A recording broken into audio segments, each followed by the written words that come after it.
I want an answer. It's not something you ignore. I think you're 100% full of shit is what I think.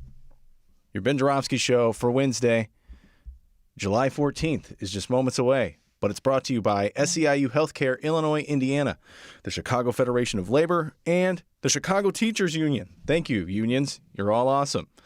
Also, today's Ben Joravsky Show brought to you by Chicago Reader, chicagoreader.com for all things there is to know the city of Chicago, where to go, what to do. There's Monroe, what to eat, and so much more. chicagoreader.com. Check it out. And if you want to help out this program, chicagoreader.com/Joravsky. Jorav is in victory, SKY, and you can become a binhead.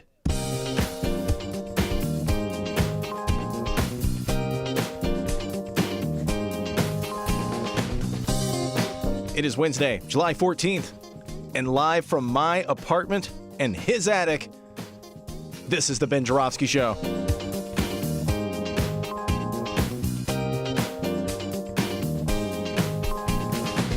Today on the program, legendary Chicago journalist Monroe Anderson returns, and also making his long-awaited return, Michael Malcolm.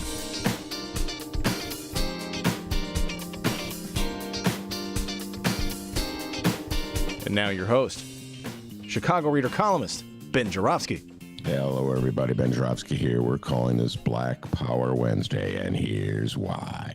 Because black voters are flexing their political muscle. That's why, and it's having a political impact everywhere I look, both good and bad. Let's start with the good. In New York City, Eric Adams, a black man, a former cop, Brooklyn Borough president, wins the Democratic nomination for mayor. We've been talking about this for the last 2 weeks, folks, and we'll be talking about it for a while because it means there's an ideological showdown in the Democratic Party. He'll probably be the next mayor of New York City, as there's no way, absolutely no way New Yorkers are dumb enough to vote for Curtis Sliwa, the Trump-loving nutcase who's the Republican candidate. Chicago voters wouldn't even vote for him. Just teasing you, Chicago voters. I know you're smarter than that. In third place in the New York primary was Maya Wiley, a black woman. The thing is, New York City is not a majority of black residents, not even a plurality of black residents. Black residents are roughly 24% of the population. Whites are 43%. That means white people are voting for black candidates. Now, I know a lot of you are thinking, to go, Ben, why are you obsessed with race? Well, you got to understand, I'm an old guy. I came of age in the days of Mayor Harold Washington. I watched white people in Chicago lose their collective minds over the prospect of a black man as mayor. When Harold Washington won the primary in 1983, over 90% of the white people voted for Bernie Epton, his Republican candidate. Actually, it's not true. I misread that. Over 80% of the white people voted for Bernie Epton, his Republican candidate. And then when Harold Washington was victorious, 28 white aldermen rallied around Ed Burke and Ed Verdoliak to oppose him every step of the way. And in 1987, when it came time for Harold Washington to run for re-election, white politicians in Chicago fought over who had to drop out of the race to run against him, because the standard conventional thinking, and Monroe knows this, he's listening, he knows what I'm saying is absolutely true. The standard conventional thinking is that you cannot have more than one person of any race in an election, because that would split the vote. And without rock solid support among whites, the white candidate would lose. And conversely, without rock solid support among black voters, the black candidate would lose. And so the conventional thinking in Chicago from that point on was that black political wannabe mayor candidates had to get together to decide who would drop out of the race and who would stay in the race, or they'd run as third-party candidates in the general election after the Democratic primary was over. And no, absolutely no white political figure in Chicago dared to run the Democratic primary against Richard Daley, because they didn't want that spoiler label. Monroe knows what I'm talking about. Anyone over the age of 55 knows exactly what I'm talking about. That was the conventional thinking, not just in Chicago, but in Philly with Mayor Wilson Goode, and in Boston with candidate Mel King, and in New York City with David Dinkins, and in California with gubernatorial candidate Tom Bradley. But I didn't hear New York City folks talking about black people splitting the vote or white people splitting the vote. It's an ideological divide these days. Eric Adams represented centrists. Wiley was backed by the AOC crowd. This tells me something I never would imagine happening back in the 80s. White people are voting for black candidates. I know. We saw this with Barack Obama, but we're seeing it again and again. It's a reality. The New York Times has a rundown of the black candidates who are triumphant in New York. I'm going to read through some of these names. Monroe, I hope you're listening. This is pretty astounding for an old-timer like me. Alvin Briggs, likely to be the first black district attorney of Manhattan, having won the Democratic nomination. He has sounded alarms about police brutality. Andrea Stewart Cousins, who represents parts of Westchester County, is the state Senate Majority Leader. Richie Torres, who identifies as Afro-Latino, claimed a congressional win representing South Bronx. He's also the first openly gay legislator from that area. Jamal Bowman defeated the longtime Congressman Elliot Engel in a district covering parts of Bronx and Westchester County. This is significant, Monroe. Hakeem Jeffries, New York's highest-ranking House Democrat, could be in line to become the first black Speaker of the House. Remember that name, Hakeem Jeffries. Donovan Richards, a former New York City Council member, is now leading his battle to be elected for Keensborough president. And Jermaine Williams, New York City's public advocate, easily won his primary and is one of New York's most prominent younger left-wing leaders. So we have centrists and lefties. Don't forget that Hakeem Jeffries' name. Yes, he's in line to replace Nancy Pelosi. He's also leading an ideological charge on behalf of incumbents against AOC-backed insurgents, including Keena Collins right here in Illinois. So the story in the Post today, Washington Post, says Hakeem Jeffries is leading Team Blue PAC, giving money to Congressman Diana Davis. This is black political power. And what it means for ordinary people on the streets, I cannot say, but it's reality. And you know what else is a reality? And you know this is coming, the backlash. In this case, the backlash is coming from Republicans. The funny thing is MAGA will vote for a black Republican who champions the MAGA cause. They love Senator Tim Scott in South Carolina, and they love Ben Carson, Monroe's favorite cabinet member. But they don't particularly like black voters. Why? Because black people won't fall in line just because a candidate is black. They're too pragmatic for that. I saw it happen in Michigan. The Republicans ran John James, a black conservative, against Gary Peters, the incumbent white senator. Peters won in part because of the large turnout from black voters in Detroit. In fact, if Trump had got his way and talked those election judges in Michigan into throwing out the black votes in Detroit, James would have been elected. So the Republican strategy is to counter black political power by keeping black people from voting. That's what the fight in Texas is all about. Make it less convenient for folks to vote. Now they're taking it one step further. Attorney General Ken Abbott is prosecuting Hervis Rogers, a black man, for trying to vote. Years ago, Rogers did time for burglary. He was out on parole. He got attention for waiting in line for 6 hours to vote.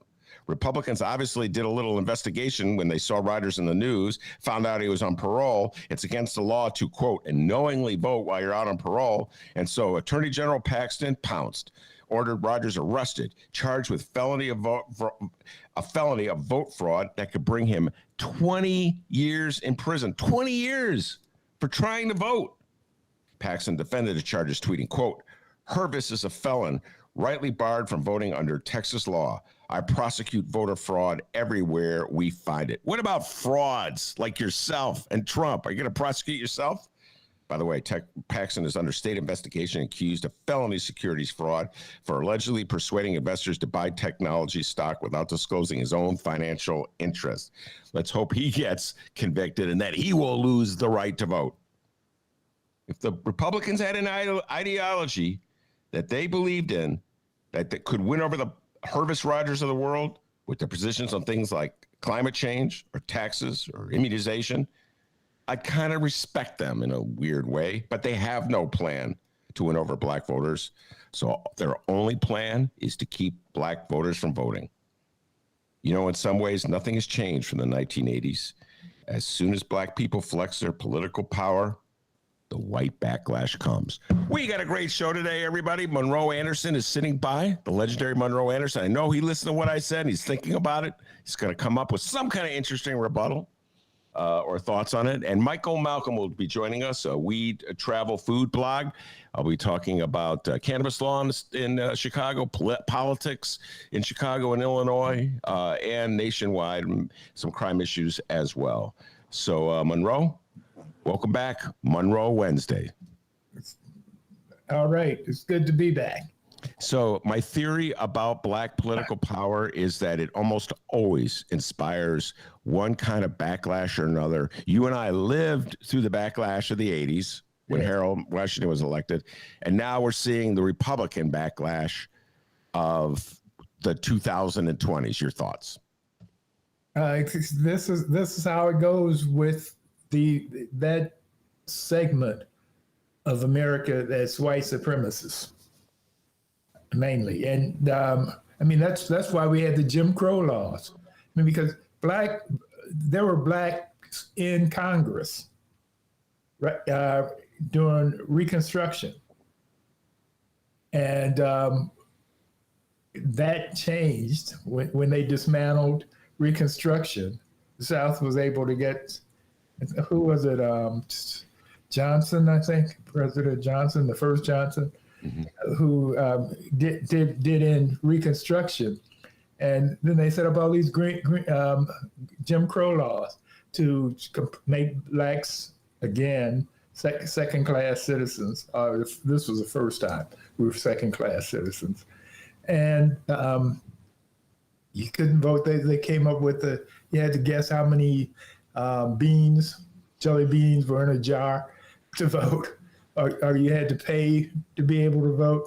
And they came up with all sorts of obstacles to keep blacks from voting, because their worst nightmare was to have a bunch of black people in charge, which meant they had power. And that's what's happened. You ran through the list in New York. I mean, if you could go through the list in Illinois just as easily. We have a lieutenant governor, black woman. We have an attorney general. Is that what Kwame's title is? Attorney general, yeah. Attorney general. The president of Cook County is a black woman. The mayor of Chicago is a black woman. The Speaker of the House, Chris Welch. Oh, yeah, right. I forgot the man who replaced. Exactly. And so there is black power in Illinois, and I because I'm a little older than you, I can go further back than Harold Washington. Richard Hatcher of Gary was the first black mayor, along with Carl Stokes of Cleveland. The two of them were the first black mayors of major cities. This was in '68. And in fact, the white citizens of Gary were so offended by having a black mayor that they moved to Maryville. They started seriously. They started and when I was a student in college during that time, a journalism student, I interviewed this guy, white guy, in Glenview, I think is the neighborhood. I'm forgetting now. It's been so long since I've had a lot to do with Gary. But there was this all-white area in Gary where he was trying to succeed. The whole neighborhood, they were going to succeed from Gary. And I interviewed him, and he talked about crime, which, you don't give people jobs and a decent education, and there might be some crime going on sooner or later. But the thing is, as a result of the George Floyd murder, they had all sorts of police chiefs and mayors, because there was protests, uprising going on throughout the country. And I was absolutely floored with how many black mayors there are and how many black police chiefs there are. I mean, and attorneys generals. I mean, it's just, this was across the country. You just saw this. People that you never even imagined, I think Denver has a black mayor, for example. San Francisco. Yeah, San Francisco.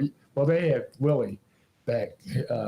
Yes, that's correct. Yeah, they had him. So it's not new with him. But talk about black political power, by the way. Willie Brown. We could do a whole show on Willie Brown. Oh yeah, he was the Michael Madigan of California. He ran that state. Right. Oh no, because he was so wily.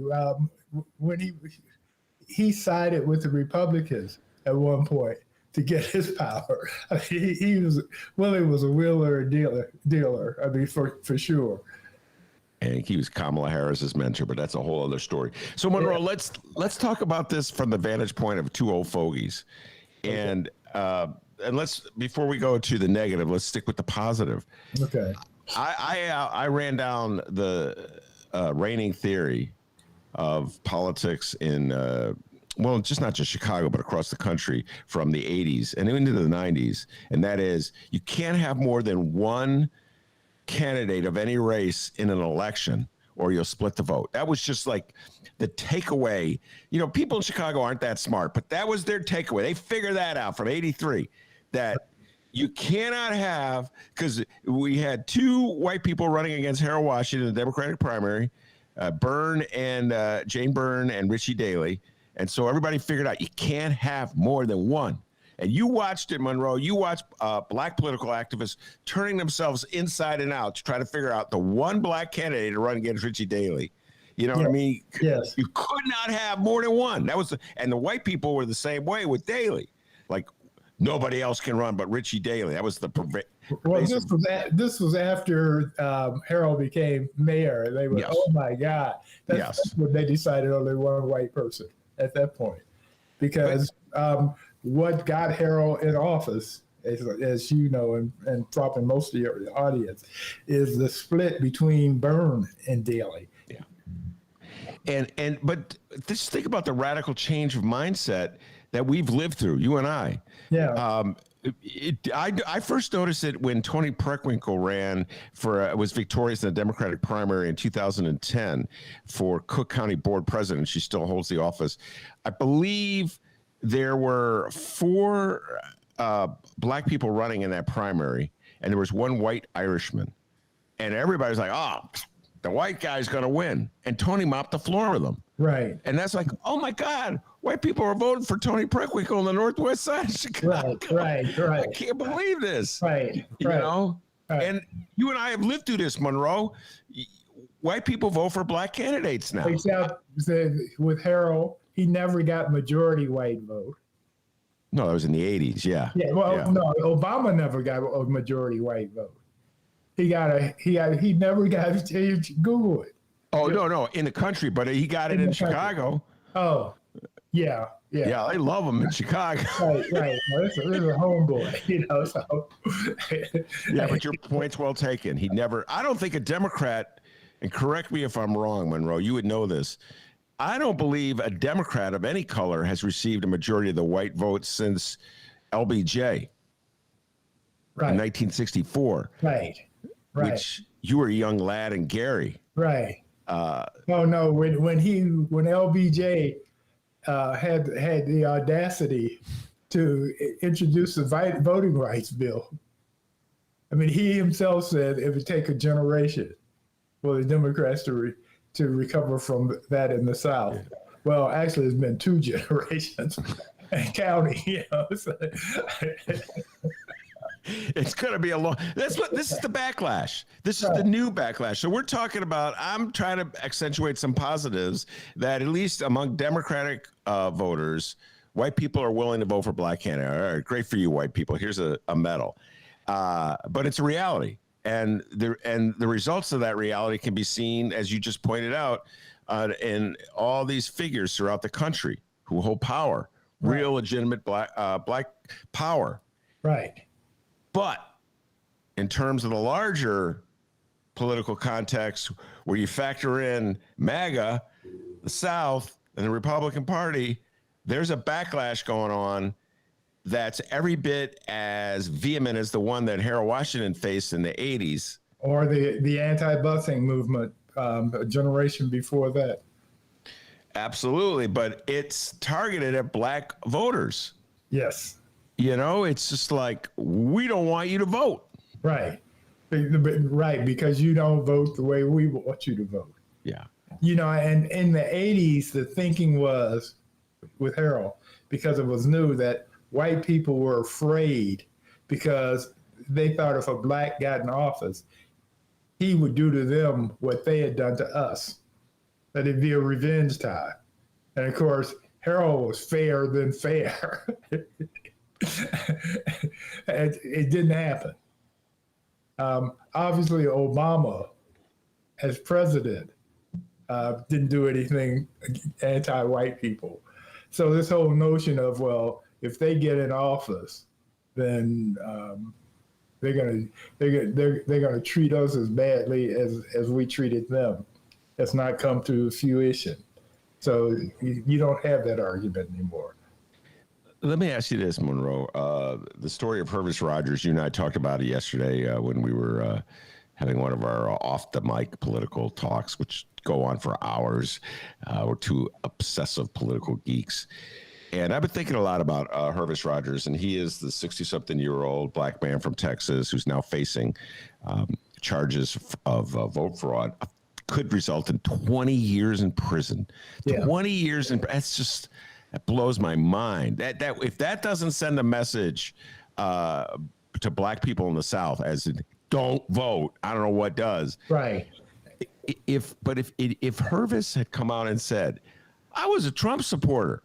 Right. I was waiting in line to vote for Trump. Right. Do you think Ken Paxton would be prosecuting him? No.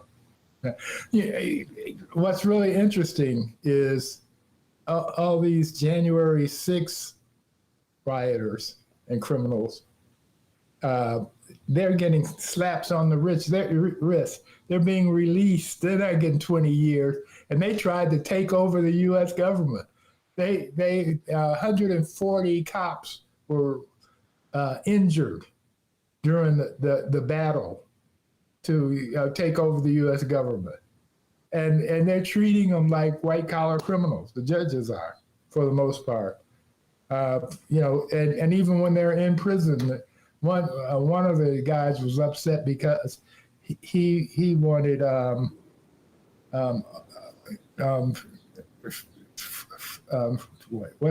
what's the yuppie type food where you don't have chemicals? I'm blanking on it right now. Vegan? Yeah, not vegan, organic. Okay, organic, yeah. You wanted organic food. I saw that. Yeah.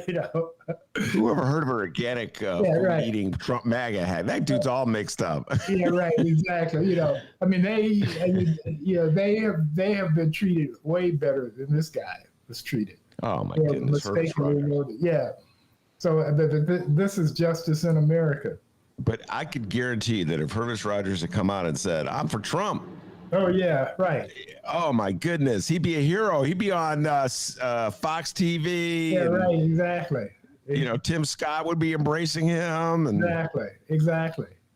Ben Carson, et cetera, and so forth. No, they're pretty open about it. The Republicans' attitude toward black voters, if black voters vote for them, they get celebrated, they get rewarded, they get put on TV, they get nominated to run for office. Yeah, if they don't vote for them, they get thrown in jail. Yeah, my Trump nuts on Facebook, every time they find one black person that's for Trump, they congratulate him or her for being off the Democratic plantation.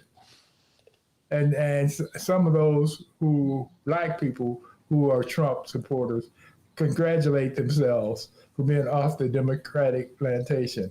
And those here in Chicago, I've pointed out that not only was the black president of the United States black, but I talk about those people in office in Illinois, blacks in office in charge. And whereas if this is a plantation, then what's happening on your side? And they never have an answer for that. Can you imagine? Yeah, no. No, MAGA usually falls apart when you just expose them to their own inconsistencies. All right, since we're talking Trump and MAGA, we'll put aside the issue of black political power for the moment. I find it absolutely fascinating what's going on in New York, and probably with Michael Malcolm, we'll get into Eric Adams and the fight against crime and what it symbolizes. I really, truly think there's an ideological split, obviously, that's symbolized by the mayoral race in New York, and the Democratic Party has got to figure out, and I know Monroe agrees with me on this one, have got to figure out some kind of strategy for confronting crime in a way that doesn't just cause like a huge fallout among their own political ranks. It's a very real problem in the cities. Exactly. No, the 96 crime bill that Biden got beat up over, the Black Caucus approached him to do that because they were afraid of crack cocaine and what a scourge it was going to be. And then they had all these unintentional consequences. Of course, we wouldn't have rap music if it hadn't been for that. This is my reasoning. Because you got all these gangster rappers, you got prison culture, the pants hanging low. The reason the pants were hanging low, it became fashionable because they sent so many black men to prison where they don't let you have a belt because you might hang yourself with it or use it as a weapon. And so, and the same with shoes and shoelaces. And so you got this whole culture in the black community with young men running around with their pants hanging down their butts and their shoes untied. Monroe Anderson heading into Bill Cosby country right now as we speak. If he don't want, that's Monroe Anderson. Those views and opinions belong to Monroe Anderson. Yeah. Got any problem with them? Send a letter to Monroe. Right. No, Bill Cosby, Bill Cosby would go around saying that stuff. When was this in like the 90s? I'm saying it as a fact, not to scold. No, I hear you. I got you. Bill was scolding. Yeah, he was scolding. By the way, when he was scolding, what was your reaction to him when he was scolding? Hey, he was a jerk. In fact, I wrote a column criticizing him when I was writing for the Sun Times, and defending Michael Eric Dyson, who was beating him up every chance he got. And I know Michael, so Michael contacted me and thanked me for writing the column. Yeah, no, Bill Cosby was, that was right before the fall. And now it's so funny. And now he's being championed by many black people. So, oh, he got out of jail, and it's justice finally prevailed, and it was racism. And I'm just shaking my head like, wait a minute, wasn't this the guy who was talking about rap culture? Oh, I know. But we live in an unreal world right now, because he's talking about going back on the comedy. Yeah, he's delusional, Monroe. Yeah, no, okay? that's my guess. Yeah, that's my guess. We'll see, but I can't imagine. First of all, what his routine would be. They didn't have any drugs or women while he was in prison. Yeah, I really can't imagine what his routine would be either. And we have a lot of political talk ahead of us. So I think what we're going to do, we have this new thing, folks. I'm going to let the cat out of the bag. Google Meet has changed, and now they put a time limit. It's like Zoom. We got to get off of Google Meet. You hear that, Google? You're going to drive the Ben Jarofsky Show off of Google Meet. But Dennis has figured it out. That's why he's the ace producer that he is. So we're going to take a break.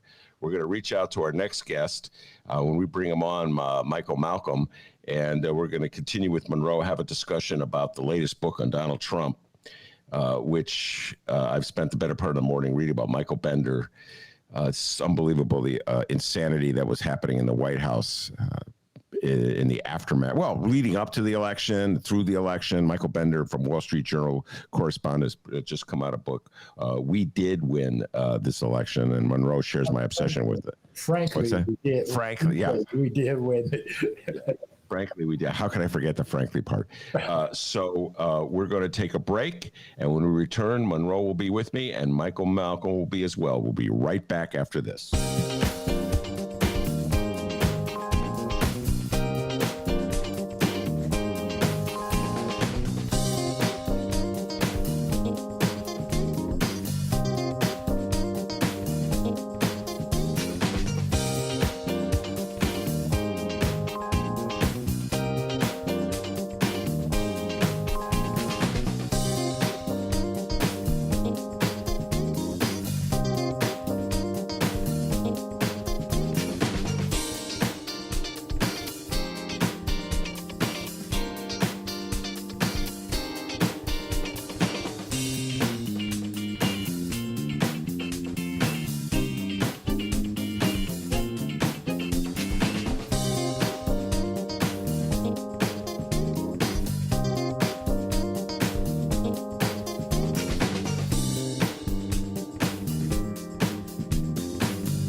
right, welcome back to the Ben Joravsky Show, live from his attic.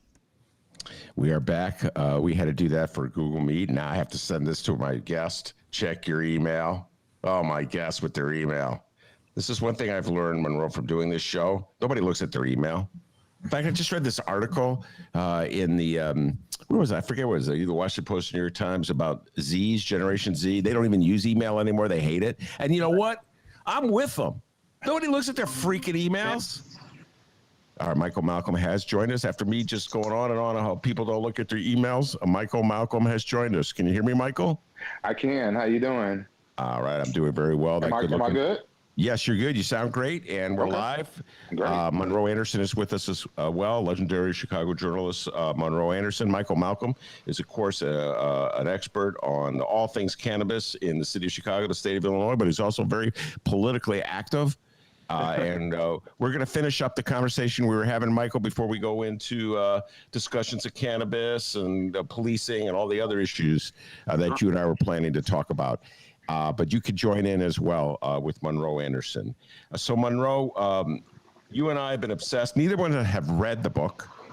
Frankly, Well, it's just been out less than a week. So. It's been out for a week. Okay, less than a week, but we didn't get it. I figured they would have sent you an advanced copy because if anybody shares this dude's obsession. But anyway, as I was saying, Michael Bender, Washington's Wall Street Journal correspondent for the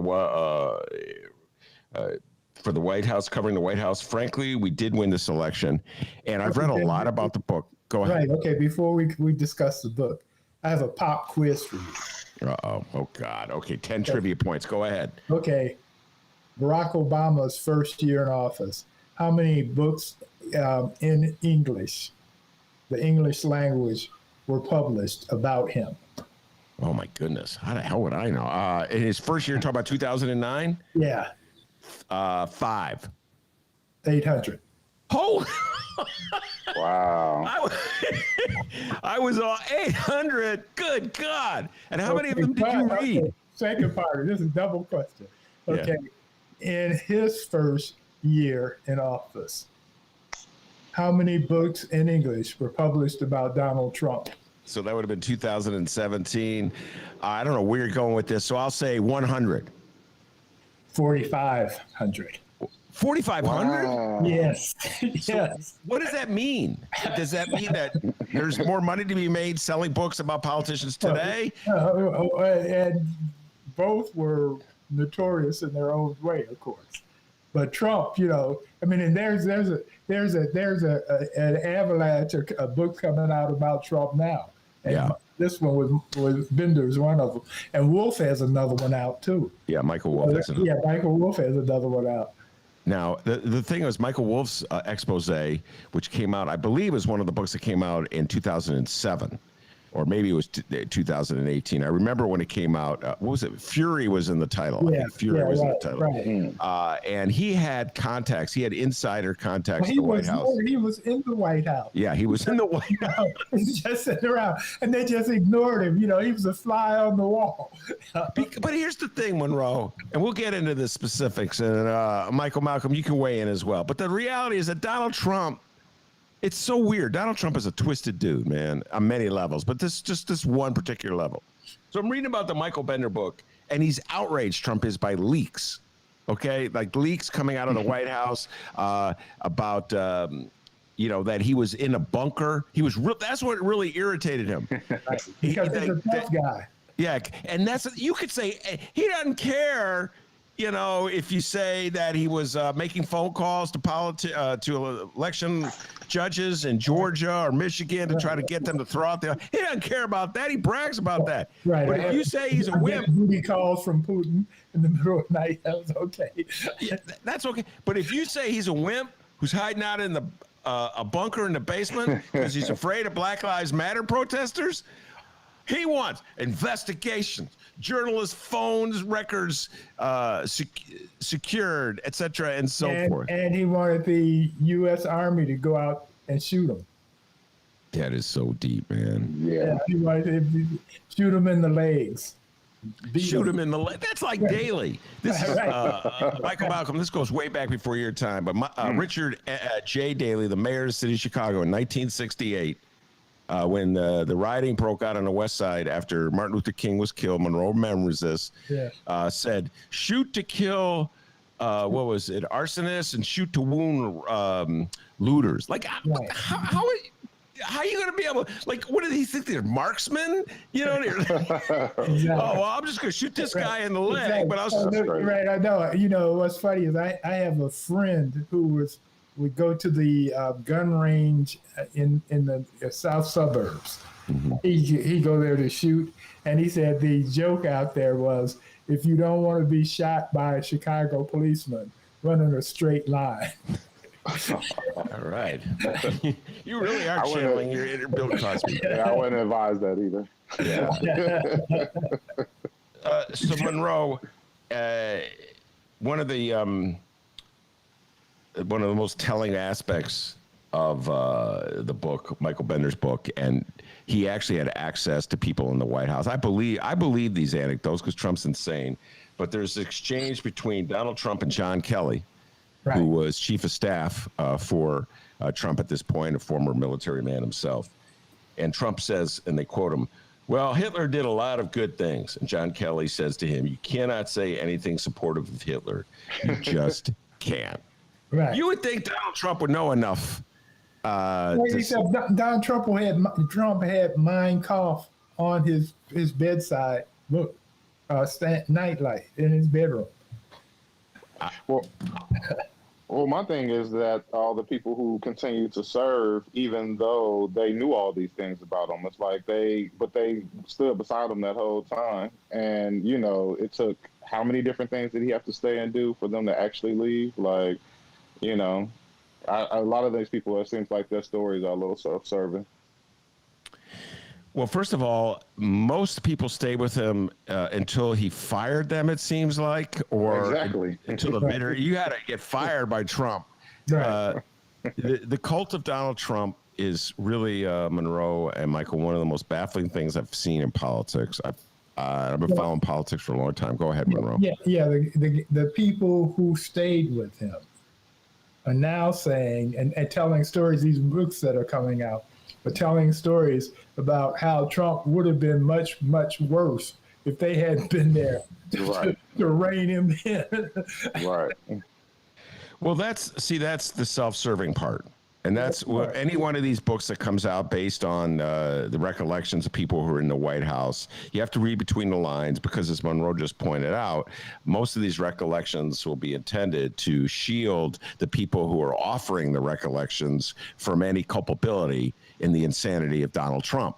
That's their purpose, and they're protecting themselves. Yet, at the same time, you do get a sense of the madness of Donald Trump.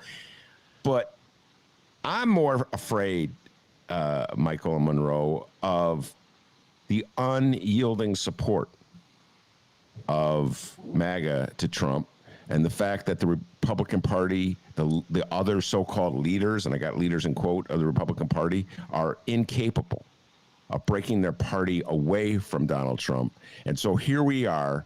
What has it been now?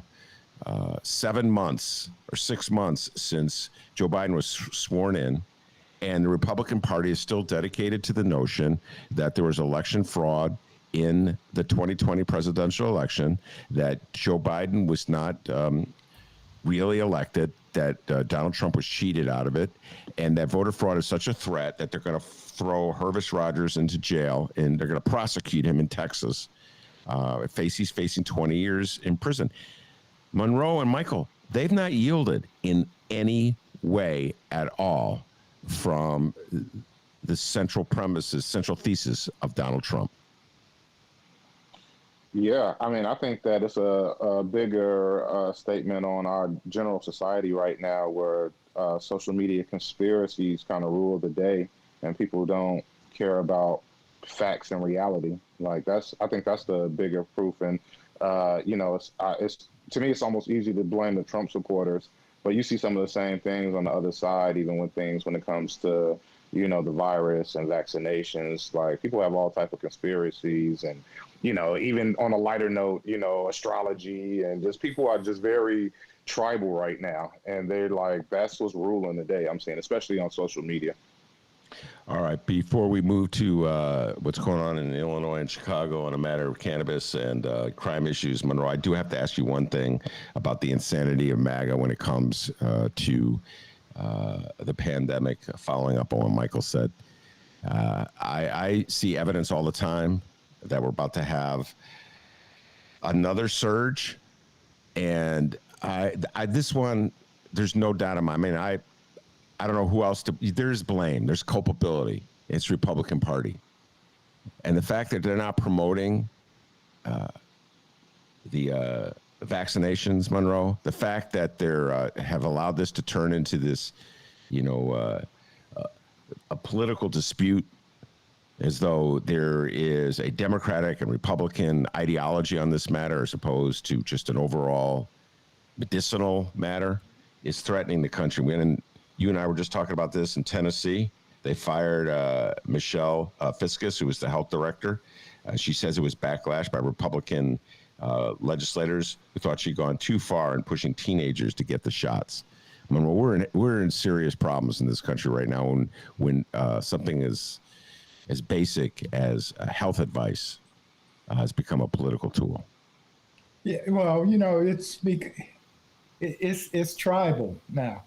And so, and because we liberals and Biden and sane Americans are for the vaccination, then they aren't. And to show how much they're against it and us, they're now saying you can't get any vaccinations whatsoever. You can't get your kids vaccinated in Tennessee. Yeah. Which is just amazing. That is astounding, man. And it's not like I could just, it's just Tennessee. I mean, the virus just doesn't contain itself to Tennessee. Right. So someone gets the virus, Tennessee comes to Illinois, someone in Illinois is going to get it. Now, you and I are vaccinated, Monroe. Right.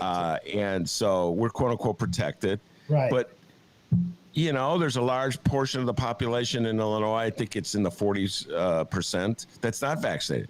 Right. So it's a problem that we face in Illinois. If they get sick, it overloads the hospitals and the doctors and the nurses, et cetera. So we're right back where we started. Go ahead. Yeah, so it may not overload it as it was a year ago, simply because 2/3 of adults in this country are now vaccinated. And 2/3 of Americans are vaccinated right now. So you have that much of the not counting the kids, of course, but you have that much protected now. So, but what it's going to be pockets that will have that problem, and those pockets will be mainly among MAGA folks and minorities, blacks who aren't highly vaccinated because of the Tuskegee experiment, which was 4 generations ago or something. But there's long memory for that. They just don't trust the health industry at all. So they aren't vaccinated. Hispanics aren't vaccinated in large numbers because some are legal and some aren't. Some got papers and some don't.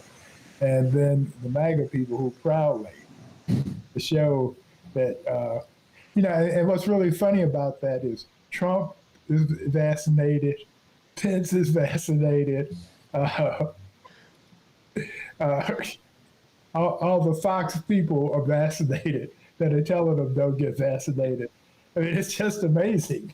Not only are they vaccinated, but they took experimentals. Yeah, right, exactly. Not even approved. Right, yeah, right, exactly. Man, when Trump had it, you're right, right. Michael. When Trump had COVID, he was, give me whatever you got, Doc. Right, exactly. If someone had said reefer helps you, you've been smoking a joint. Yeah, right. Yeah, right. All right, that's a perfect way of transitioning to Michael Malcolm. And Monroe Anderson would love this because back in the day, Monroe Anderson was known to enjoy a little cannabis from time to time. But that was a long time ago. Yeah, and dime bags only. Dime bags Okay. only. It was a long time ago. I think last Tuesday. Anyway, so uh, so Michael, let's get an update. First of all, tell folks who you are, how they can follow you, and all that good stuff. Yeah, thank you. Yeah, so my name is Michael Malcolm. I'm a realtor here in Chicago. I'm also the founder of the Weed Travel Food blog. I have my company, WTF Consulting. I'm going after licenses here in Chicago. I currently have 10 dispensary applications in for licenses that I'm still waiting to hear back from the state on. But in the meantime, I work with different cannabis companies across the country on everything from product development to community engagement. I also teach cannabis marketing and branding at Olive Harvey College right now. All right, he knows a thing or two about the cannabis game. And by the way, I'm really happy to say this tomorrow. Wanda James will be a guest on this show. Wanda, we return. Nice. I know, that was quite a get, and I'm really happy that she'll be back. She is a powerhouse and has a lot to say on this issue. Let's talk about, this is, of course, Michael, I'm going to let you go on the soapbox opposed to me. But the state of Illinois has really dropped the ball on getting licenses out to black entrepreneurs since the cannabis was legalized. Was it about 2 years ago? I can't remember. I've lost track of time. But it seems as though there's movement on that front. So update us on this. Yeah, so I mean, the most recent thing that happened was that the state legislature just passed new legislation to add additional licenses to that are going to be issued out for dispensaries, because the issue was that they had put a veteran clause in there where a veteran has to be 51% owner and control of the company for you to score 100% of the available points. So the state's way of remedying that issue, because people like myself found that to be discriminatory against all non-vets. So the state's way of remedying the issue was that they were going to issue an additional 110 licenses to the 75 that they were originally going to issue. The problem, as far as I'm concerned, is that the issue was out of the 252 points that were available, we only had an issue with the 2 points that was the veteran points. I would have been happy if they struck out the 2 points and then everyone, that had top scores, was graded from that on. The way that the state did it was they dropped the entry into the lottery down to 85%. So all you now have to score is 85% of the available points, and now you're into the lottery. So it's not really based off of merit anymore or how good your application is. It's purely chance, and it's going to be a bad situation I foresee coming moving forward. Not only because I'm fearful of people who are maybe not so qualified getting licenses, not me, but not only that, but it's going to be extreme strain on supply. They were already going to issue 75 licenses, and everyone thought that was going to be crazy, issuing 75 new retail stores without new supply. And now they're going to release 190 or 185 new stores. Again, no new supply. So what that's going to do is that's going to expedite the sale of these licenses to the exact people who the state didn't want them to go to in the first place, because people aren't going to be able to put product on the shelf. So what they're going to do, they're going to sell, because bird in the hand is better than two in the bush, So in other words, if I understand you correctly, let's say a black entrepreneur, we'll call him Bob, gets a license. He can't get access to cannabis to sell to his customers. So what he'll do is sell his license to Billy. Let's call him Billy, an enormous conglomerate that already has 10 licenses. And so Billy has even more power than he already had. Is that what you're saying? Correct. Let's call him Cresco. No, exactly. No, but yes. Exactly. I was trying to cover it up a little bit, Michael, but go ahead. That is the fear that people that the large, and again, it doesn't even have to be the multi-state operators, just people who have millions and billions of dollars that can afford to lose money for a year or two just to hold on to those licenses, whereas social equity applicants in most cases can't. They need to be able to hit the ground and run, and it's going to be very difficult moving forward with the limited supply and so many retailers wanting to put it out. Because you have to think about it. All the licensed operators right now have complete control over the supply. They're all vertically integrated. So that means that they grow the product and they also sell the product. So even if I were to get everything that I am asking for, which is my licenses, all they're giving me a chance to do is to sell their product. And I'm cutting in on their dollars. So they have zero incentives to give me any product. You know, why couldn't you grow your own? I mean, because marijuana is not that difficult to grow. No, that's a great question. Well, again, state law, anything that is grown in Illinois for commercial use has to be licensed. Well, I mean, but if you got your license, then besides selling it, why can't you grow it also? That's what I meant. It's a separate license. It's a cultivation license. Okay. There's even a license for transportation. You can't even transport it if it's over a certain weight. A certain quantity, you can't even transport it from location to another without a license. Okay, now this is my other question to you. Sure. Why wouldn't the people who are already selling the stuff and well versed at it get the first shot at it to begin with? Who ran the risk for many, many years of going to jail and sometimes did go to jail as entrepreneurs? Why wouldn't they get? Seems like that would be the first person that you give it to. Sure. I mean, I think to me, the most obvious answer is big money interest, right? So the first people who got the licenses were the people who could afford to pay the tremendous fees that were associated with the medical round. That happened in 2015 when Ronner enacted the medical licenses. And at that time, it was $250,000. You had to have $250,000 on reserve that you weren't going to use for operations. The application fee itself was $50,000 non-refundable, and you have to. And in addition to all that it costs to write the application, you also had to have $250,000 in reserve that was not going to be used for the operations of your business. So that basically lets you know who they wanted to have licenses. Right. So the social equity licenses that I'm up for now is the state's acknowledgement that they messed up and that people, like, I qualify as social equity because I have been arrested for cannabis in the past. So that is what qualifies me. And so that's what the social equity program is. Okay. When you say you were arrested for cannabis, I know you said this the last time we were on the show. I just can't remember. What was the particular charge? Oh, it was a small amount. I was doing something really stupid. I was driving through Glenwood, Illinois, south suburbs, with smoking weed with tinted windows and speakers in my trunk. I mean, you were smoking and driving? Smoking and drive, bright sunny day. You know?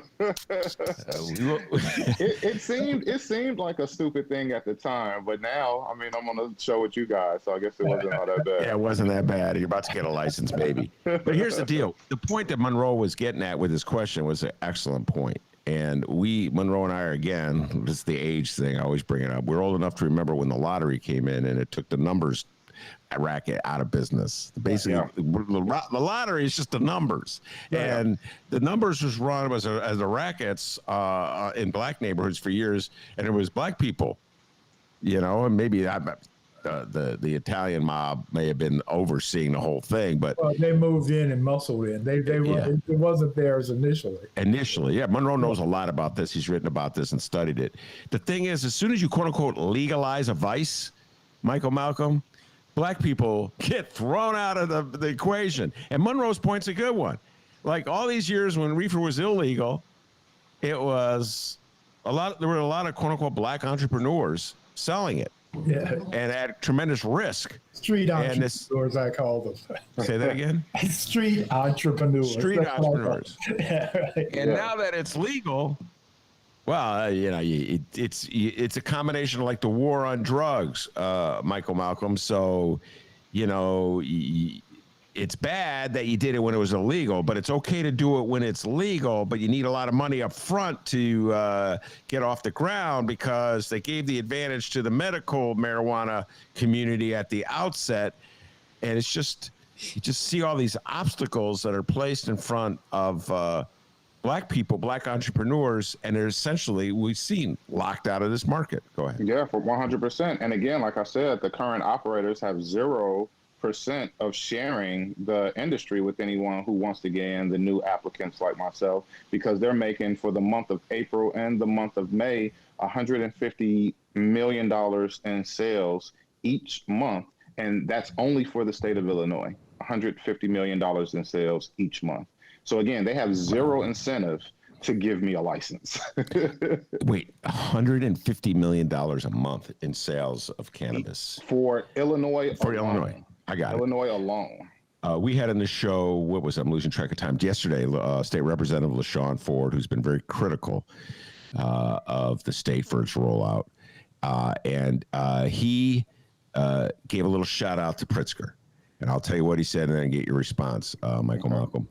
Sure. He said that he was very critical of Pritzker, but what he gave Pritzker credit for was that when he criticized Pritzker for the rollout and blasted him, he did along with Ricky Hendon, a good friend of his show, former state senator Ricky Hendon. When they blasted Pritzker, he, according to LaShawn Ford, Pritzker called him up and said, I have to do this right.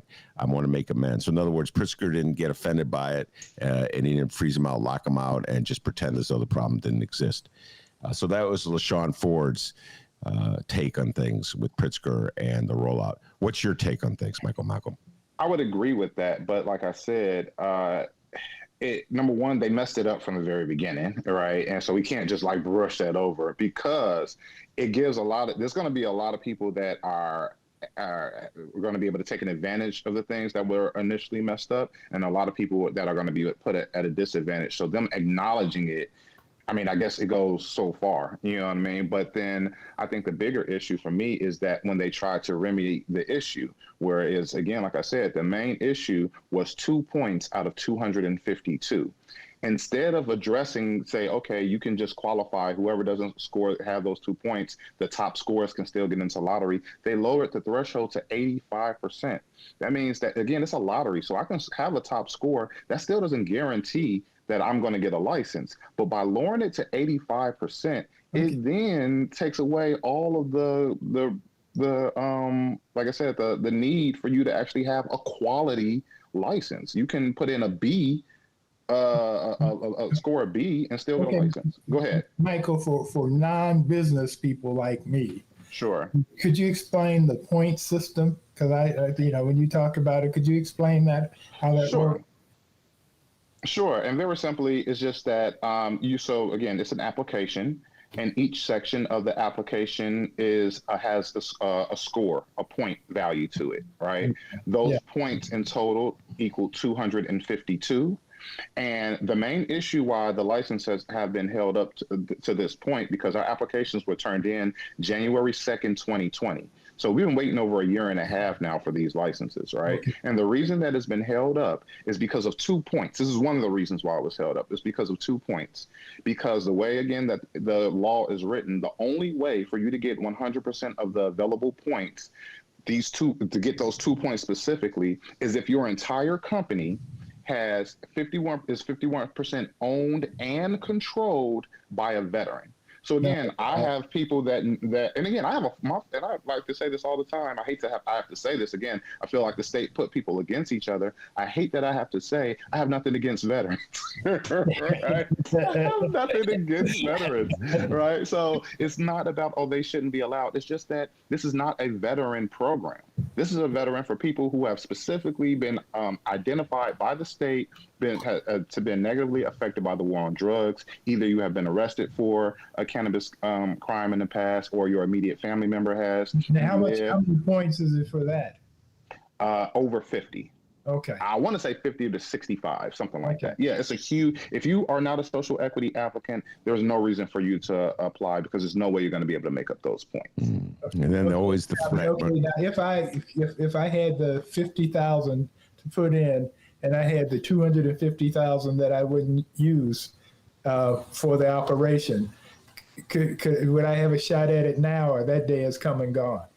Okay, so a little bit of clarity on that. Another thing that the state did with the social equity applications is that they lowered those fees. So the $250,000 in reserve does not even apply, and they took the $50,000 application fee and reduced it to $2,500. Oh, wow. So Okay. Yeah. Now it was still extremely expensive to write an application. And most people that I know that are paid for consultants because the application was very detailed and was very specific, Yeah. right? And most people that I heard that were offering to write applications, the price, I believe I heard somebody quote as low as 30,000, but I was hearing everywhere for mostly between 80 to $100,000 to get your application filled out, as much as 150,000.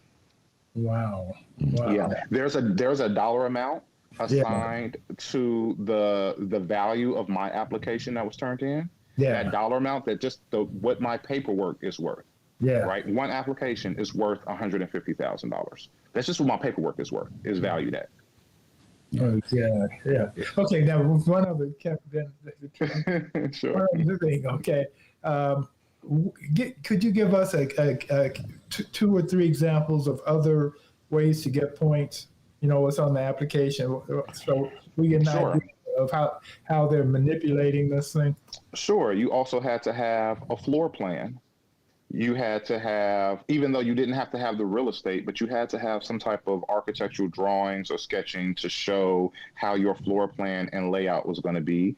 You also had to have a security plan. Now, you can imagine people who have never, cannabis just became legal last year. So these people who are applying, most of them have never worked in a dispensary or even in a legal state or even been into one, because it was medical for so long and the requirements to get into medical were so high, getting a medical card just to purchase. Yeah. So most people have zero idea of what it's actually going to take for security. I'll give you another great example. One thing that when the scores came out last year, how I knew everything was botched, when I didn't score points for my Illinois residency. The scorer said that I didn't show that I was from Illinois, even though I've only lived in Illinois my entire life. And I'm partnered with a multi-billion-dollar multi-state operator, and we all have had tons of attorneys that reviewed our paperwork, right? So I know my paperwork was tight, but I didn't get 5 points on my scores initially because they said I didn't show Illinois residency. So this is to show you like some of the things that they wanted us to show and have. And again, Illinois residency was worth 5 points. So have you been able to show your driver's license or your utility bill to prove that you were an Illinois resident? Yeah. Well, again, just to be fair, what you had to show was that you have been an Illinois resident 10 out of the last 15 years. Oh, okay. And you have the proof of that. I do have the proof of that. Yeah, so it sounds like the people running the and I provided it as well. I did provide it. The people running the cannabis program in the state of Illinois are heading into the Trump country. They're treating it's like getting black people in Texas to vote. You got to really prove a lot of things before they let you vote. Yeah, exactly. But if you have a gun license, then that's good enough. You can vote in Illinois. I'm not in. Yeah, no. Well, I to your point even more though, right? I mean, how ridiculous it is. Again, I'm a licensed real estate agent. I've been selling real estate in Illinois. I got my license in 2010. I'm an at-properties agent. I can help you guys, you gentlemen, make the most expensive purchase you can ever make in your life, right? I can advise you on your family's wealth and what you do with your family inheritance, right? I can sell as much real estate as I want, but I can't sell you a $20 bag of weed. What sense does that make? Right? I can help people make the most important purchase they will ever make in their life, but I can't sell you weed. Right? It makes no sense. As a black man who has studied and written about racism for half a century, I can tell you that the sense it makes is it keeps the white richer and the black poor. It's simple as that. No, it's true. There's evidence to that as well. Those views by Monroe Anderson probably have as much to do with anything as why wherever he went, the white people who ran those publications said, enough of this guy. And, he's a troublemaker. He's a troublemaker. Michael Malcolm, they've been calling Monroe Anderson a troublemaker in this town since I moved here in 1981. Oh, I love it. I love it. But he's absolutely right. I mean, Monroe was just speaking the truth there, Michael. That is so true. And somehow or other, they trotted out this program, and all these white guys are getting richer. Black people are getting nothing, even though it was black people who paid the biggest price in the war on drugs. No, that's true. And I think Monroe, I would love to hear your response to this. I kind of think back to the social equity. I kind of compare it to the civil rights movement a lot, where obviously the civil rights movement was necessary. But even though it was mostly black people that were marching about things that were unfair to them, everyone benefited.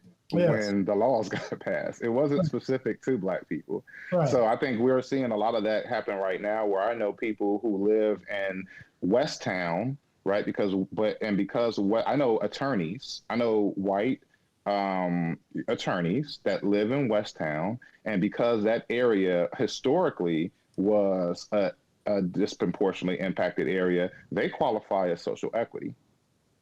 Right, and they make over $100,000 a year, right, and have never been arrested, but because they live in this area, they qualify. Yeah. And the reason why that is because the laws state that you can't give people licenses because they're black. So the way the state had to divide it is by geography. Right. Well, you have to divide it by geography against white people. That would be fair. Yep. Well, not just white people. I mean, this is a larger subject we're going into, but like, for instance, the affirmative action programs at Harvard are being challenged by Asian American groups. Yeah. And I'm like, you got to be kidding me. I'm like, don't you talk about critical race theory and critical race history. Anybody in this country, I don't care what your ethnicity is, Asian American, Jewish American, Iranian American, what? You just study the history. Who got screwed the most? Black people. Right. And this is me speaking. It's just, and so now any attempt to remedy that and do some justice, it's just, you're always going to find someone, a white guy, an Asian American. Just, no, I'm not getting mine. I'm like, can we take care of the black people first? Yeah, right. Ben, to your point, though, that's actually kind of like what I was saying before when you asked me about what LaShawn Ford said about Pritzker's addressing the issues, right?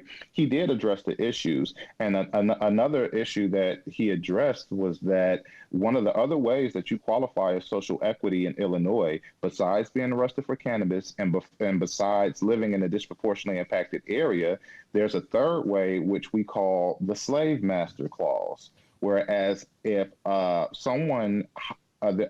company hires their employees, 51% of them live or come from those disproportionately impacted areas, the company qualifies as social equity applicants. That's how people like Phil Stefani. Yeah. Phil Stefani is a social equity applicant. And for people who don't know who Phil Stefani is, the owner of On Tavern and Rush. Yeah, he is part of a social equity applicant group. Who came up with that? The slave master clause. Was that you? Yeah. Did you come up with that? Phil wasn't a slave master. How does he get a benefit from that? No, it's metaphorical slave master. In other words, like the 3/5 ruling in the Constitution that says black people count toward the number of congressmen you have, but they can't vote. So what they're saying is that if you hire black people to run your operation, you'll get credit for being social equity. Yeah, just for them working for you. You hire them, and now your company is a social equity. Did Ricky Henley come up with that? That sounds like something Ricky might have.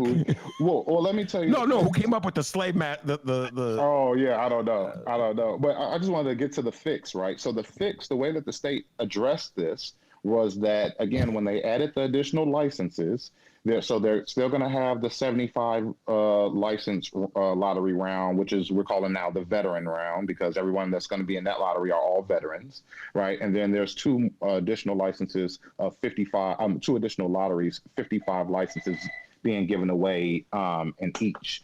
And sorry. All right. And the way that they're going to address it is that for the second lottery, people who qualify for social equity through the slave master clause, that's the way we call it, they won't be included in that second lottery, but only in the first. So that's what I'm saying. Like, they messed it up So those people are still going to have an opportunity. And yeah, did they address it and by giving new licenses and saying they can't enter into the second lottery, but they can be in the first round? Yes, but they're still going to get a shot. And so they're still going to be able to take advantage of the mistakes that were made. Yeah. And so they can still say, oh, well, we fixed it and everything. Yeah, but still got money. And they still got big bucks. Yeah, they're still going to get some licenses. Michael, moving on to other topics I want to talk to you with. We could do a whole show on this one, but you see, and I know I'll be talking to Wanda James tomorrow about Sha'Carri Richardson. That's a particular obsession of mine.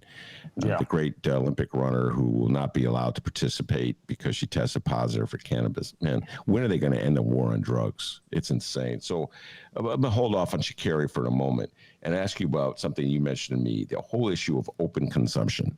And I hadn't thought about this until you mentioned this to me before we went on the air. I was, they legalized cannabis, but it's still illegal, Monroe. Follow me on this one. You can't walk down the street smoking a joint. You can walk down the street smoking a cigarette, Correct. But you cannot walk down the street smoking a joint. And so what's the status of open consumption laws in this state right now? It is not allowed. In fact, it's so ridiculous. If you're in downtown Chicago or in River North, where some of the closer dispensaries are, and you purchase out that dispensary, there's nowhere you can legally smoke most places unless you go to a private residence. You are not allowed to smoke on the streets in Illinois. You are not allowed to smoke in your car in Illinois, whether it's moving or not. And in most places, because Illinois has some of the strictest clean air laws in the country, you're not allowed to smoke inside of the building or near a door. So there's almost no place to actually smoke. And again, they're selling $150 million of this product, and it's still technically illegal to use it in most places. Can you walk down the street drinking a beer legally in Chicago? I think if it's in a bag. If it's covered, yeah. You can show it. Yeah. And to give you just covered, you can. Well, why can't you cover your joint? Well, I think that's what most people do. You just cup it with your hand. But just to give you an idea, though, of like how other states are doing it, though, the state of New York, and I did double check this, Ben. The state of New York just passed a law that cannabis is legal there now, and you can legally smoke anywhere in the state of New York where you can smoke cigarettes. Okay, so yeah, they're ahead of us on that one. Yeah. And by the way, this is one of my favorite inconsistencies. I point this out all the time. I pointed it out for years before cannabis was legal. Every year, the city of Chicago proudly turns up over Grant Park for Lollapalooza. And Lollapalooza is basically a giant come smoke your reefer celebration. And it's a coming of age thing for kids who are like, when they hit 14 or 15 or 16, they go, oh, wow, man, I get to smoke my reefer out and open. No one's going to bother me. And the city of Chicago made it clear, we're not going to touch you. In fact, we had a field day, Michael Malcolm, back in about 8 years ago, comparing arrests, like who got arrested on the West Side for smoking reefer, while 100,000, whatever it is, celebrants at Lollapalooza were openly smoking it. So I just it's one more example of the utter hypocrisy in this country when it comes to marijuana. And I will never tire of pounding this drum because I do believe it's rooted in race. And it gets back to the same issues that Monroe and I were talking about. When Black people start exercising political power, there's a backlash. Your thoughts on all this, Michael? Yeah, no, I would agree with you 100%. I will also say that when it comes to Lollapalooza, I believe cannabis is the least problematic drug people need to be worried about out there. I think a lot of other things get consumed as well. And yeah, I think the open consumption laws here in Illinois, number one, it just, Illinois is just lame. There's no other way to put it. I mean, if you go into a dispensary, you can't look at the product before you buy it. You can't smell it. That's the way, I've been in dispensaries all over the country. That's the way most people pick their product. They look at it. You can't do that here? No, you can't look or smell at it. You can't even touch the container in the store. That's how, again, it is lame, and so that you can't smoke it outside. you can't do anything. And so I think that, as this market matures, this industry matures in this market, I should say, I hope, and that's one of my goals. As much as I'm complaining, I do have goals and some solutions as to where we can do some of these things. And open consumption, I think, is a long way to not only make it make more sense, but also add to the culture of Illinois cannabis. Well, the open consumption thing, I mean, we have a long way to go to that. And I'll tell you, give you an example. It's been a while because the pandemic put a lot of things on hold, but there was a lot of debate and discussion. We had it here in the show, whether they would have a downtown dispensary. And the opposition to downtown dispensary, I'm not making this up, Michael Malcolm, you know this as well as I do, is to scare off the tourists, that they'd see, like, the tourists, a family from Iowa, I don't know, they always say Iowa. They always pour Iowa like they're a bunch of dorks. So some farmer from Iowa would be visiting with his kid, and they would go by a dispensary, and the kid go, "Daddy, what's that?" And the daddy would have to explain, "Well, in the big city of Chicago, they sell marijuana on the street." And that'd be like, "Oh my God, it'll scare off. They won't come. Okay? Nobody will show up at Navy Pier." I always thought, my God, are you kidding me? The tourists are coming because they can get reefer in Chicago. Of This course. is just utter insanity. No. Yeah, go ahead. Oh, just real briefly, I was going to say that's actually how I got some media attention the very first time. And I went to the very first zoning meeting that Chicago had at Malcolm X in the late summer, early fall of 2019, when they were talking about allowing dispensaries to be downtown. And I raised my hand and I told them that it didn't make any sense, because one of the other things they said, oh, they're worried about congestion and crowds and all this other stuff. And I said, this is Chicago. People line up for gym shoes and iPhones and popcorn and ice cream and donuts. And you know what I mean? Like, so to say that people can line up, like, and I think, again, that just like you were saying, I think it adds to the stigma, because, like, what do you think people, like, do you think it's going to be like Skid Row or something like that because they opened up a dispensary? It doesn't make any sense. And not only that, if they even knew the laws of the state when it comes to cannabis, where a lot of these local municipalities like Chicago, they had these issues, was, again, the state law says that you can't even open up cannabis products on the property. So people cannot buy, again, in Illinois, you can't open up your product once you walk out the door. You have to leave the property before you can even open it up. So again, not allowing a dispensary anywhere doesn't make sense. Selling you some oregano. They could. they do. Some of it, that's what a lot of it looks like here. It's so bad. It's so bad here. I would definitely think it's oregano. And then just to cap this off also, since I threw Phil Stefani under the bus earlier, I'll do it again because this already came out in the media as well. But he was one of the main people advocating for a dispensary not to be opened up around his restaurant right over there. Phil Stefani. Okay. Or Stefani, yeah, I think I'm saying. Yeah, I know Phil. Right. I know Phil. Okay. Yeah. Well, he was advocating against a dispensary opening up in this area. Same thing. What about the children? What about this? It's going to scare people off. And then after the dispensary that he was lobbying against did not open, they didn't get the space. The dispensary that Phil had invested in opened right around the corner. Mm. So that's what's happening right now. Yeah, well, welcome to Chicago. Very strange. We have really very strange people in the city of Chicago. And if I owned a restaurant, I would be lobbying to have it inside the dispensary. Absolutely. And now let's close with every show we've been talking about crime for the last, I don't know, for weeks, Michael. And I'm always trying to pump my guests in their brains to figure out if there's a solution out there, programs that can be implemented that would cut down the carnage that's going on, not just in Chicago, but across the country. And I mean, obviously cannabis could play a role. I mean, it could play a role. I'm not certain. I haven't thought this out fully, the role that cannabis could play and all that. But what's your general thoughts, Michael Malcolm? You have a lot of thoughts on everything. So you grew up in Chicago. You're from the South Side, Morgan Park. You see what's happening in the city the same way Monroe and I do. What's your thoughts about what the city should be doing, what the state should be doing, what the country should be doing to deal with this problem of violence? Yeah, I think that this country is a violent country. It has a violent history. That history has turned into a violent culture.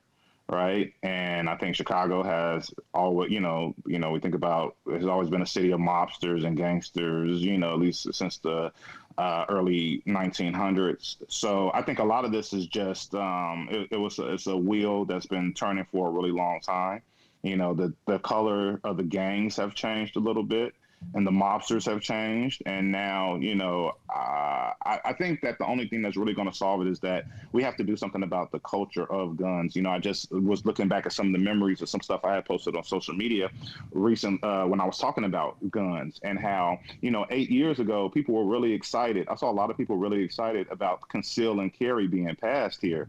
And as if that was going to cut down on the violence, because people now were going to not, they're going to be less about violence because everybody was going to be carrying guns. And now what do we see? Shootings on the expressway, shootings in front of the Cook County. The guy the other day got shot 64 times in front of the county, in front of his mom. It's out of control right now. And I think people are emboldened now. And now everyone feels like they need to get a gun. So you have more people with a gun. You have more accidental shootings. It's just ridiculous right now. And I think that until people really get I think the federal government needs to do something on that end, not take people guns away. Because, again, I have had my FOIA card since I was 19 years old. I'm a legal gun owner.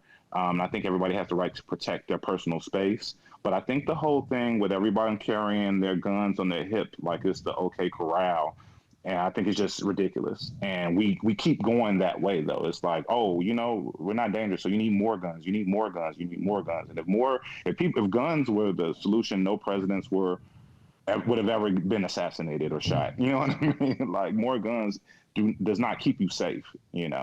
So it's just, and I think that also, on a larger scale, I think the culture just needs to change. And I'm not really sure what's the solution from that. A lot of these kids these days just seem out of control. There seems a lack of control in the streets. Again, I'm an 80s baby. I grew up in the 90s where there was real gang structure in the streets of Chicago. Once a lot of those guys got locked up, everything changed. And instead of gangs having control over large areas in the city, you have 4 or 5 people calling themselves a gang on one block, 4 or 5 people calling themselves a gangs on another block, and that's why you see just turmoil in the streets. Yeah. Well, to your first point, and it ties it all together. The opposition to any sort of gun control legislation, I forget what, gun reform, the gun control advocates said, Ben, don't call it gun control. Like, that'll just fire up the opposition. You got to watch what you say everywhere. But whatever. Any kind of legislation that would limit our ability to buy as much weaponry we want, any movement in that direction will inspire a political rebellion from MAGA along the lines of the one we see over any movement toward requiring people to get immunized. And it's part and parcel of sort of the same ideology that a very sacred liberty is being taken away from people. So your sacred liberty not to have to get this shot, even though it will protect other people, and your sacred liberty to buy how many high power rifles you can possibly buy. And Michael Malcolm, since the ban on high power weaponry or assault rifles ended that Clinton put through in the 90s, man, the sales to the roof. I read these articles all the time on this weapon. People buying like 20 each. Like, how many do you need? And the ammo has gone up too. The price of ammo has gone up dramatically. So I don't want to end on a completely downer note, but there's such a political fight ahead in this country on every front. And it's just, I'll spin it positive. I think people just they have to stop operating out of a space of fear and more compassion. And I think that's where a lot of it can come from. I think as long as we're fearful of each other and feel like we need guns, then people will continue to be shot and killed, and people will stockpile weapons and stuff. It all comes from a place of fear. And also, I think that, it's more geared towards people of lower income as well, because they're the people that talk to fear each other. I know a lot of high wealth individuals, and most of them do not have guns. All right. We'll leave it that little positive note. Overcome our fears and prejudices is the same theme we've been advocating forever. Monroe Anderson, thank you. And Michael Malcolm will be back I'm going to put him to work again. We're having a special sports segment we'll be doing Friday afternoon. We'll drop it, talk about the NBA. Man's a passionate NBA fan. And so I think Miles and Benji the Bookie will be joining us. Should be a lot of fun talking basketball with Michael Malcolm. No reefer talk, just basketball. I got a feeling. I'm smoking a little. I'll smoke a little. That's all right. Smoke a little before you do this show. I want to thank you, Michael Malcolm, and of course, Monroe Anderson, legendary Chicago journalist, every Wednesday in the Ben Joravsky Show. And you saw Monroe's journalistic skills on display right there as he was grilling Michael Malcolm. It was like the old days watching Monroe. Anyway, thank you very much, gentlemen, for coming on the show. And I also want to thank the man, the myth, the legend, the pride of joy of Alton, Illinois, without whom this show would be possible. And as Michael Malcolm and Monroe Anderson can tell you, back home in Alton, they call him Dr. D. Give yourself a raise, take it out of petty cash. See you tomorrow, everybody.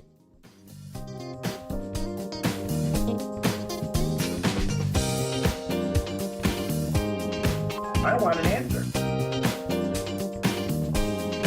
I want an answer.